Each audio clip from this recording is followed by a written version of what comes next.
Are the Ogres the new big menace in Age of Sigmar? So, Game of Thrones just released the new rules for the Ogre mod tribes, and holy fucking dookies. Let's go straight away. So, the Tyrants got big name.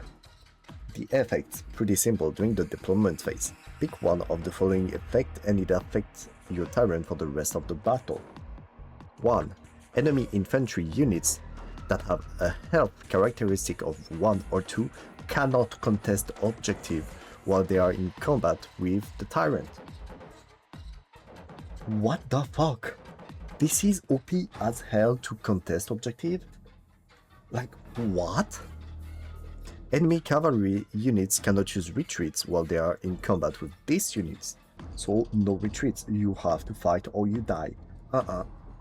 Not even using command point, nothing. Enemy monster cannot use rampage ability while they are in combat with this unit. And that's how you make a unit absolutely broken. Tyrants are leaders of units, and this just make them menace. #1 targeted objectives. What even is that? What even is that? This just make the Ogres the most omnipresent, the most violent units you can have.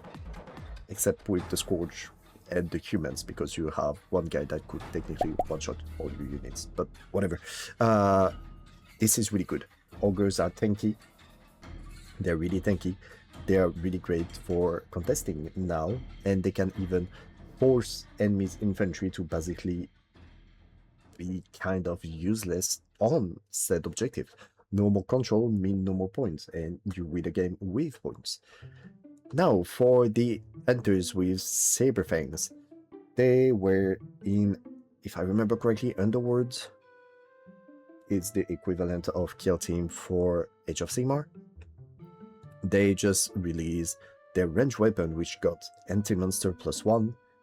This is pretty nice. Range is 15 inches, which is once again really nice for Age of Sigmar. Age of Sigmar range are way smaller than 40k, for example. 3 hit per units on the 4+, wounded on 3+, which is once again in the norms. Rend 1 and Rend 2 if the enemy is a monster, and 2 damage for a maximum of then 6 damage.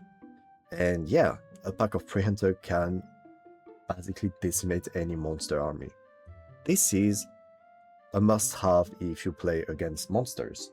For example, Seraphon or Shadow Courts, or even more with, I don't think any Demon's army got much monsters, but Stormcast. Stormcasts got a lot of monsters. Now for the Butcher, which is one of the support of the team. Once per battle ability. More meat for the pots. If any damage point were allocated to an enemy units this turn by the Butcher, or by any manifestation made by the Butcher, so basically spells that act like units, and the enemy units has been destroyed, you can add 1 to the power level of the Butcher. Once again, really great buff. Really good for summoning, and since they are mages, support mages, that's a big buff. That's a really big buff. Cleavers, those big guys which look absolutely disgusting. Any combat phase, if a friendly or enemy wizard or priest is within 6 of these units, so the big guys, roll a dice. On a +3, you pick one of those effects. The Cleavers got crit 2, so basically if during the wounding phase, or the hitting phase, my bad, you do a 6, instead of having technically 1 attack, you have 2. So double your attack on crits. Or if you already have crit 2, for example with enhancement or buff or whatever, you got mortal, so if you do 6, you instantly do the damage. Really good for specialized units since they look very tanky and mage killing. any mage that get too close, or, and this is the interesting part, if your unit is followed by your own priest or mage, you can technically buff them any combat phase. The Gutseers, which is for the Gutseers, I'm stupid. So, once per turn army, any hero's phase, so basically it's magic. Effect, measure the range and visibility of the next spell ability used by a friendly ogre wizard that is wholly within 12 of and visible by this unit, so you cannot hide it behind the wall or something. This unit is treated as the caster for other ability or spell such as a bite, so basically you can redirect the center of your spell and change the range, which is once again a really good way to extend the range of your wizard. Now for the gluttons, and that's a really interesting part for the gluttons, even though I'm pretty sure they already had that. But they have a new passive. Basically, if the glutton did not charge this turn, you add 1 on the save rolls. So whenever they take damage and they did not charge, even though they move or anything, just no charge, you add 1 to the save. So you have a tiny bit more chance to save the damage and not take any damage. Exactly why it's called Wall of Meat. They are just tanks.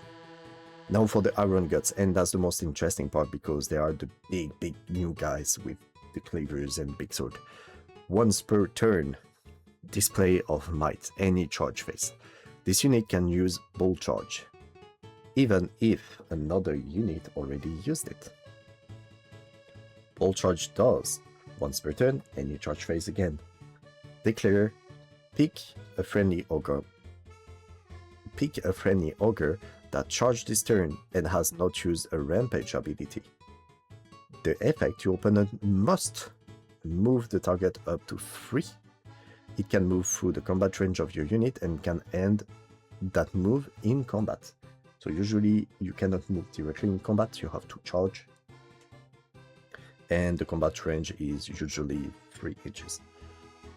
When your opponents finally move their units, you roll a dice for each model in the unit using this ability. So usually, for example, Iron Guts come with 3, so you roll 3 dice. You add 1 if the unit using this ability is a Gutbuster, so it's a little title you have at the very bottom. For each 3+, you inflict 1 damage.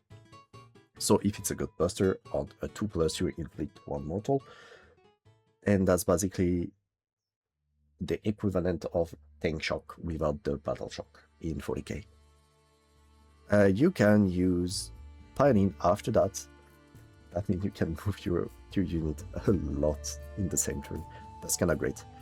And with the Iron Fangs, no, the Ice Fangs, the Frost Tribes, they already had that for one of the big cavalry hero. So this is a really interesting start.